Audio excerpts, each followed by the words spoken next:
Hi viewers, இன்னைக்கான எபிசோடில் என்ன நடக்கலாம்னு சொல்லிட்டு பார்க்கலாம். வீடியோக்குள்ளே போகிறதுக்கு முன்னாடி நம்ம சேனலை லைக் அண்ட் சப்ஸ்கிரைப் பண்ணிவிட்டு கொஞ்சம் சப்போர்ட் பண்ணுங்கள். வாங்க இப்போ வீடியோக்குள்ளே போகலாம்.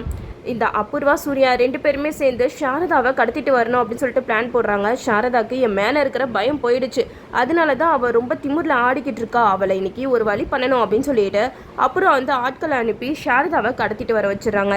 அப்போது மயக்கமாக இருக்கிற சாரதாவை எழுப்ப ட்ரை பண்ணுறாங்க. அப்போ சாரதா எந்திரிக்கவே இல்லை. அப்போ அபூர்வா சொல்கிறாங்க, என்னடா பாலில் கொஞ்சோண்டு தானே நான் மயக்க மருந்து கலக்க சொன்னேன், ஒரு டப்பாவே கலந்துட்டீங்க போல, இவன் என்னன்னா இன்னும் கண் முழிக்காமல் இருக்கான் அப்படிங்கிற மாதிரி சொல்ல. அப்போ அங்கே இருக்கிறவங்களாம் சொல்கிறாங்க, இல்லை மேடம் நாங்கள் கம்மியாக தான் கலந்தோம், நீங்கள் வேணா அடிச்சு பாருங்க அப்படிங்கிற மாதிரி சொல்ல. உடனே அபூர்வா சாரதாவோட கன்னத்தில் தட்டி எந்திரி எந்திரி அப்படின்னு சொல்கிறாங்க. நம்ம சாரதாவும் கண் முழிக்கிறாங்க. அப்போ நம்ம சாரதா அபூர்வா பார்த்து கேட்குறாங்க, என்ன அபூர்வா எதுக்காக நீ இந்த வேலையெல்லாம் பார்த்துக்கிட்டு இருக்க அப்படிங்கிற மாதிரி சொல்ல.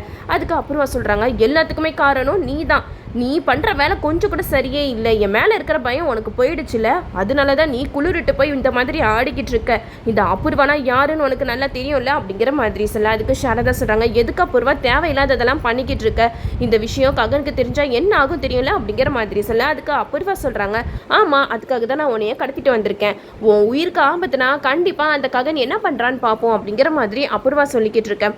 இந்த சைடு ரவுடிங்கெல்லாம் ஒரு பக்கம் என்ன பண்ணுறாங்கன்னா, நம்ம சாரதா கையில் டைம் பாமை கட்டி விட்டுடுறாங்க. உன்னையே இப்போ யார் காப்பாற்றுறான்னு பார்ப்போம் அப்படின்னு சொல்லிட்டு பேசிக்கிட்டு இருக்கும்போதே ககன் வராங்க. ககனை பார்த்ததுமே சாரதா அழுக ஆரம்பிக்கிறாங்க. ககன் என்னை எப்படியாவது காப்பாற்றுப்பா அப்படிங்கிற மாதிரி சொல்ல. உடனே ககன் அந்த டைம் பாம்பை கலட்டுறதுக்கு போகிறாங்க. அப்போது சூர்யாவோட ஆளுங்க பின்னாடி இருந்து ககனை மண்டையிலே அடிச்சிடுறாங்க.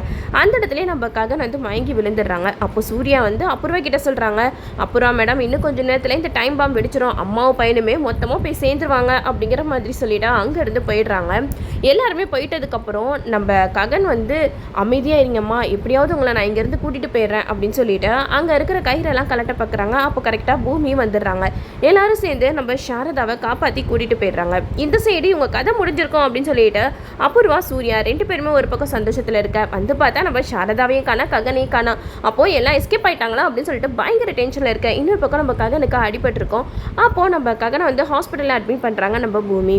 அப்போது ட்ரீட்மெண்ட்லாம் போய்கிட்டு இருக்கும்போது நம்ம பூமி ககன் கிட்ட கேட்குறாங்க, நீங்கள் உண்மையை சொல்லு, யாரு நீ, ஆகாஷா இல்லை ககனா அப்படிங்கிற மாதிரி கேட்க. அதுக்கு நம்ம ககன் சொல்கிறாங்க, நான் ஆகாஷ் தான். என்ன பூமி இவ்வளோ டவுட்டாக கேட்குற, உனக்கு தான் தெரியும்ல நான் ஆகாஷ் தான், ககன் உருவத்தில் நான் இருக்கிறனால நான் ககன் ஆகிட முடியுமா அப்படின்னு சொல்லிட்டு நம்ம ககன் சொல்ல. இதை கேட்டுட்டு நம்ம பூமி பயங்கரமாக டென்ஷன் ஆகுறாங்க. இல்லை எனக்கு என்னமோ நீ ஆகாஷாக இருக்க வாய்ப்பு இல்லைன்னு தான் தோணுது, ஒழுங்கா நீ யார் என்னன்னு சொல்கிறியா இல்லை நானே கண்டுபிடிக்கட்டுமா அப்படின்னு சொல்லிட்டு பூமி பயங்கரமாக பேச. அப்போ நம்ம ககன் சொல்கிறாங்க, சரி நீ கண்டுபிடிக்கிறேன்னு சொல்கிறல, எப்படி கண்டுபிடிப்ப அப்படிங்கிற மாதிரி சொல்ல. உடனே பூமி அங்கே இருக்கிற கத்திரிக்கோள் எடுக்கிறாங்க. நான் ஒரு டிஷர்ட்டை வெட்ட போகிறேன் அப்படிங்கிற மாதிரி சொல்ல. அதுக்கு நம்ம ககன் சொல்கிறாங்க, எதுக்காக டிஷர்ட்டை வெட்ட போகிற, டிஷர்ட்டை வெட்டினா நான் ககன் ஆயிடுவேனா அப்படிங்கிற மாதிரி சொல்ல. உடனே பூமி சொல்கிறாங்க, இல்லை கொஞ்சம் திரும்ப அப்படிங்கிற மாதிரி சொல்லி நம்ம ககனோட டிஷர்ட் பின்னாடி அப்படியே கத்திரிக்கோளை வச்சு கிழிக்கிறாங்க. பார்த்தா மச்சத்தை காணோம். என்னது இது மச்சத்தை காணோம் அப்படின்னு சொல்லிட்டு நம்ம பூமி ரொம்ப அப்செட் ஆகி அப்படியே போயிடுறாங்க. அப்போ தான் ககன் ஃப்ளாஷ்பேக்கில் நினச்சி பார்க்குறாங்க. கண்ணாடி முன்னாடி நின்று அந்த மச்சத்தை ஏதோ பண்ணி ரிமூவ் பண்ணியிருப்பாங்க. அப்போது கண்ணாடி முன்னாடி நின்று நம்ம ககன் கத்திருப்பாங்க, நான் தான் ககன் அப்படின்னு சொல்லிட்டு கத்துவாங்க. அதுலேருந்தே தெரிஞ்சிருது இவர் ஆகாஷ் கிடையாது ககன் சொல்லிட்டா. ஆனால் எதுக்காக இந்த விஷயத்தை நம்ம பூமிக்கிட்ட மறைச்சி இப்படி ஆகாஷா நடிச்சுக்கிட்டு இருக்காதா தெரியல. போக போக தான் இந்த விஷயம் என்னங்கிறது தெரிய வரும். ஒரு பக்கம் நம்ம பூமி அழுதுகிட்டே போகிறாங்க. அப்போது ககன் பாபா நீங்கள் எங்கே தான் இருக்கீங்க அப்படின்னு சொல்லிட்டு பயங்கரமாக அழுதுட்டு இருப்பாங்க.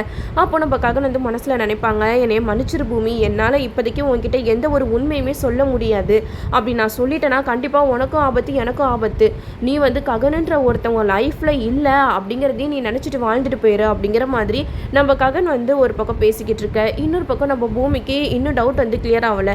இல்லை இவங்க என்னமோ பண்ணி அந்த மச்சத்தை ரிமூவ் பண்ணியிருக்காங்க, இவர் தான் ககன் அப்படிங்கிற மாதிரி நம்ம பூமியோட உள் மனசு ஆழமாக நம்பிக்கிட்டு இருக்கு.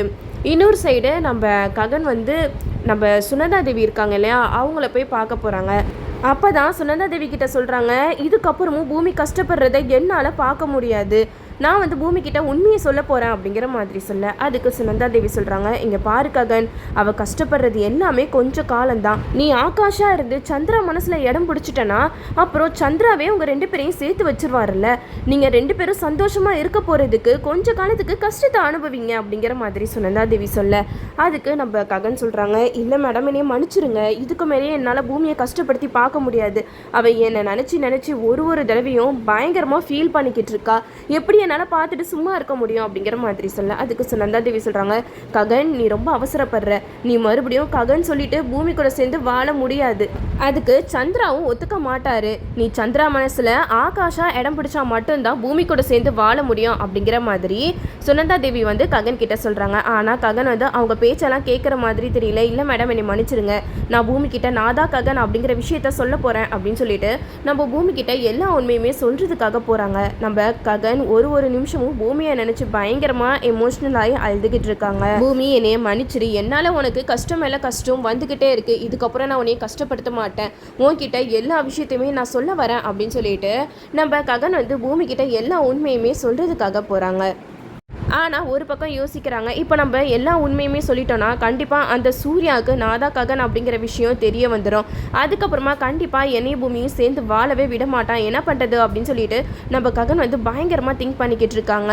சீக்கிரமாக நம்ம பூமி கிட்ட நாதா ககன் அப்படின்னு சொல்லிட்டு நம்ம ககன் எல்லா உண்மையுமே சொல்லிட்டா எபிசோட் வேறு லெவலில் போக ஆரம்பிச்சிடும். நம்மளும் வெயிட் பண்ணி பார்ப்போம். ஓகே வீவர்ஸ், என்னோட ரிவ்யூ உங்களுக்கு பிடிச்சிருந்தா லைக் பண்ணுங்கள், மறக்காமல் நம்ம சேனலை சப்ஸ்கிரைப் பண்ணிடுங்க.